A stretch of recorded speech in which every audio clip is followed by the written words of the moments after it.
Please introduce yourself. My name is Geraldine Bowie, 26 years old. My husband is Gilbert Tulyao. I have 3 brothers and 2 sisters. I have 2 children. I am in the 4th of the family. Are you afraid of pets like dog or cats? No, madam.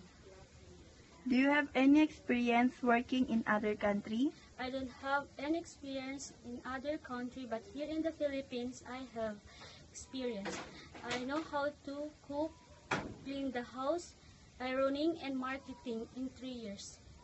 I also took care 9 months old baby. In 1 year, I took care 64 years old elderly. Do you know how to cook Chinese food? Yes, no madam, but I'm willing to learn.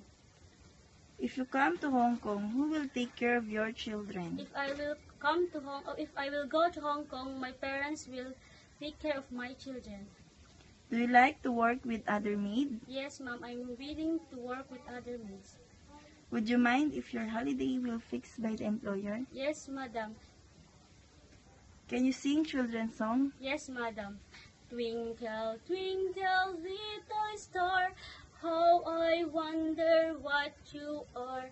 Up above the world so high, like a diamond in the sky. Mama, kiss me, Papa, kiss me, for I know my ABC. A, B, C, D, E, F, G, H, I, J, K, L, M, N, O, P, Q, R, S, T, U, V, W, X, Y, and Z.